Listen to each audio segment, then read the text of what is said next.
Hello and welcome. In this video, I'm going to be sharing another card play practice.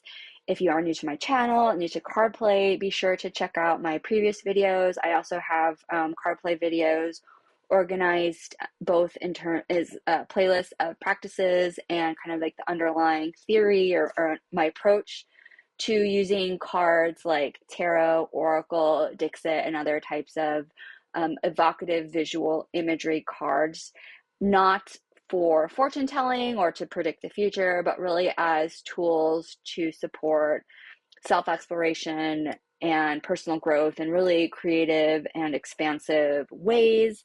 In the practice that I'm going to share today, I'm also going to talk a little bit about how you could integrate, if you wanted to, charms or other symbolic objects and even different types of symbolic cards in the practice. So that's for this video. If we haven't met yet, hi, I'm Tova. I am a provisional registered drama therapist and associate marriage and family therapist in California. I've recently published a couple books which are available on Amazon that really mirror and go along with my creative, expansive, and nonlinear approach to wellness and well-being. One of those books is on a transformational approach to weight loss. So let's get to the practice. All right, so before we get into the activity, I want to first talk briefly about using charms and cards more as reflecting like metaphorical objects. I love the idea of metaphorical objects. I incorporate that quite a bit in my Untangled Transformational Weight Loss workbook. I also have a video on YouTube on what I call a bag of tricks, which is basically kind of like a curated collection of small metaphorical objects that have meaning for you. This is kind of like my big master collection of different types of small symbolic objects. If you're interested in putting something like this together for your own self, there are so many ways to do that. I collected, like little small toys, hair clips. I got a bunch of a collection of beads that had interesting words, and I just kind of have a bunch in here. I haven't really gone through them too much, but that's kind of what the bag of tricks is. You can make like smaller subsets to, work with, and like little resin figures. So those are charms, right? And so when we're working with charms, it's kind of similar to when we're working with tarot cards or anything with metaphorical or symbolic imagery on it, except these are 3D like actual objects and they're much more contained, right? So instead of having a bunch, and in my bag of tricks video, I do talk about integrating multiple types of these metaphorical objects, but for this practice it's kind of just using them one at a time, kind of like ingredients. And that's a lot more contained, just using one, charm or representation item at a time versus a lot of things at once in an image, which works too. And if you wanted to just use tarot cards or oracle cards or whatever for this activity, that works just as well. So that's if you want to use like actual 3D objects for this. I also want to share a couple other options. So I made these. These are metaphorical symbolic objects, right? That it's not so much about the actual literal object, but more about kind of the intuitive, or not the intuitive, like the metaphorical meaning that it has, more like how are they representing like some kind of idea or metaphor that can support or help, right? So these are basically just very metaphorical objects, right? Like ashes, trap, a dream, a shovel, a ladder. But what are they at their core? They're objects, right? Blank paper. I mean, that can be very evocative. Markers and pens, a map, a circle, a magic wand, a bubble, so that kind of thing. So I made these. I just kind of thought about some really interesting metaphorical objects that resonated with me, and I wrote them on small pieces of paper. And I keep them in a little bag, and you can choose them randomly. So there's that. Another, if you are not so much of the do-it-yourself kind of person, there's actually this really cool, I think it's a game. It's called Written in the Cards. I've actually never played it, But the cards are really, there's like a bunch of stuff in it, but I really like, there's like a ton of cards as you can see. I don't actually know how many, but the cards have some like small images, but what are they actually? They are kind of like, again, symbols, right? Pizza, an object, a bed, a stool, a dungeon, you know, it's like a place, experiment, whisper. They're almost like, again, like single charms, but represented in a card form. And again, one at a time. And again, you could like combine multiple of these and, you know, basically make like a tarot card. Like here, we're kind of like deconstructing it and looking at things one at a time. So those are tools that you could use in this activity. All right, so for this activity, I'm going to use a tarot deck, and I'm also going to go ahead and show you how you could also pull charms or like metaphorical objects for this as well. So to kind of set so this activity is called the Potion of Transformation, and the idea here is that a witch has handed you a cup that is filled with an elixir of transformation straight from her bubbling cauldron. So first you are invited to divine the ingredients in this elixir of transformation. And the way to do that is to first pull 1 to 3 cards or 3 charms or some combination of those randomly to reveal the ingredients that your potion contains. So these are not literal ingredients necessarily, but again, going back to that idea that they are symbolic and metaphorical in the sense of the personal meanings that they have for you. So, you know, if you can pause the video here to pull your cards. I'm going to go ahead and pull 3 cards as well as 3 charms just to kind of demonstrate what those would look like. So here are, you know, three cards. And I just want to say, if you are working with cards, right, like I was saying, tarot cards can have a lot going on in them. Like even this card in particular, like if we were going to deconstruct this into charms, there's a charm, there's a charm, there's a charm. You know, there's so many different types of charms that for this particular activity, I would encourage you, you don't necessarily need to think about the whole card itself as the ingredient. You certainly can, right? Like maybe this is a single ingredient, but you can also pull anything that resonates with you, whether it's just like a color or a teacup, like anything, or yellow, blonde hair, you know, anything that sticks out to you. It doesn't need to be the card in its entirety. You're just using it as a prompt. I'm gonna talk a little bit about that in a second. But then, you know, if I'm gonna pull some charms, I'm not looking, but you know, I pull this little like ghost guy, and I pull like a turtle, and then I pull this like hand, or bony hand, I guess.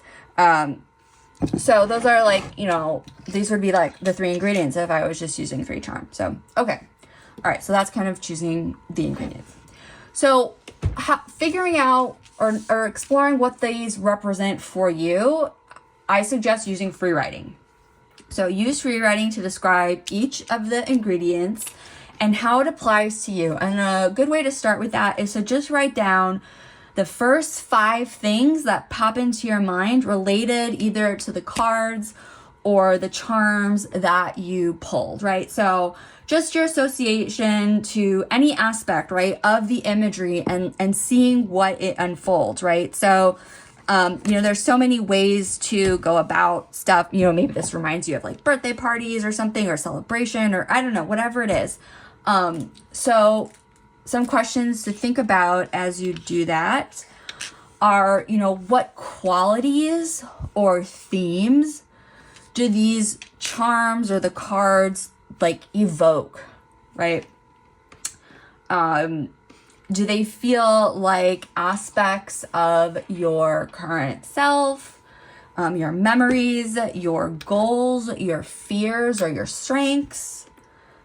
Are they elements that you might need to embrace to release or to transform, right? Like this could be an elixir of transformation in terms of helping you to release something or to transform it, or whatever it is. But the idea is really to treat each card or charm as an ingredient with a kind of personality. So you can name it, right? So, you know, what is this? If you're going to write out the recipe or the, you know, what the potion contains, what is this ingredient? What is this ingredient? You can describe the texture of it, maybe what it smells like, or maybe the magical effect that it has, and connecting it to your life, right? You're not just randomly making this potion, you're really connecting it to your own life. And if you need more time to kind of sit with this and explore that, go ahead, you can pause the video here. I would say maybe take about 5 minutes or so for this first part of thinking about what each charm or card represents for you. And there's going to be basically 4 parts total to this practice. So the second part is the alchemy, right? So looking at these metaphorical ingredients and asking yourself, what part of me is this potion trying to awaken or shift? Again, does it represent a current life transition, a hidden desire, or maybe something that I'm avoiding, like a part of myself? And what transformation is being offered to me through this potion? How can the combined energy of these elements support my growth, my healing, or change, right? So in card play, everything is supporting your highest self, right? So thinking about it, if you were to drink this potion, what would awaken or shift or change in you? So that's the second part. If you need to pause to go through that in like more time, you know, go ahead.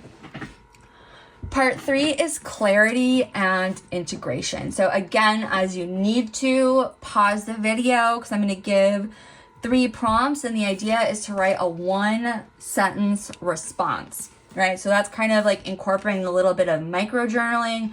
I'm doing a whole journal series on micro journaling practices. I already have my first one out, pocket portals. But in any case, kind of containing things to 1 sentence. Sure, we could write, you know, a lot if that calls to you, you know, you can, but really starting with just writing 1 sentence for each of these 3 prompts that I'm going to share. So the first prompt, where do I need clarity, growth, healing, change, or transformation in my life right now? What area of my life do I most need clarity or growth or healing, change, transformation, whatever it is? 1 sentence. And then how might these ingredients, this potion, speak to that?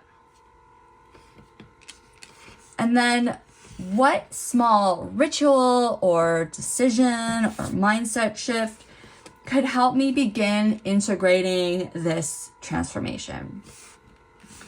So that's the third part. And then the fourth part is optional.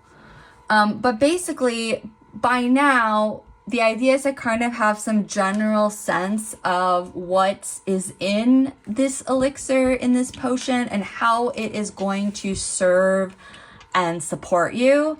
And then if you want to, you can add a final booster charm or card to the end, thinking about this more as like a catalyst or a secret ingredient, an extra ingredient that's really going to amplify the effects of this potion for you. And that's a deliberate choice. So that's either, you know, going through your cards now that you kind of have this sense of knowing, you know, what the ingredients of the potion is, how it's going to serve you, and deliberately choosing a card that you think is that symbolizes some type of catalyst or way to boost the potency of the elixir, or specifically looking through your charms and choosing one that you think is going to really boost the effects, whatever that means to you. So that's this activity. And I also want to just make a quick note about using random pulls versus deliberate. And I intentionally asked for random pulls throughout most of this. And again, that's because random pulls are really good options for discovery, right? Because it kind of bypasses our conscious filters or our preconceived notions or our narratives about what we're looking for, what we need to work with. And so when we pull things randomly, when we pull cards randomly or charms, it can challenge our assumptions and it can bring up unexpected, memories or associations or emotions. And it really invites mystery by allowing us to kind of consider aspects or perspectives that we weren't necessarily looking for, right? So if I'm like deliberately going through my deck to specifically choose the ingredients in the potion, I might skip over certain cards just because I don't like them or whatever. I'm not really like interested in them for various reasons. But if I choose it randomly, now there's a constraint, right? Now I'm quote unquote like forced to find meaning in this card in the context of the activity. And so that can lead to a lot of creativity and connections that I wouldn't have come across otherwise, right? And so the idea is responding intuitively to the imagery or to the charm, even if it doesn't necessarily like make sense at first. Part of this really intuitive and creative exploratory process of discovery. So that can really lead to some surprising connections and some surprising insights. That's not to say that deliberately choosing cards certainly has a place as well, but I think that can be like a different type of process, right? That's much more, that gives you a lot more control over this process, which might have its place. So just kind of thinking about when you want to have more of an exploratory process and kind of the creative challenges that facilitates versus having some more deliberate control, right? So it's like once we got to the end and we, kind of explored what these ingredients were, what this potion actually was, we know. So now we can go and kind of be more deliberate in choosing what else we want to add to that potion as well.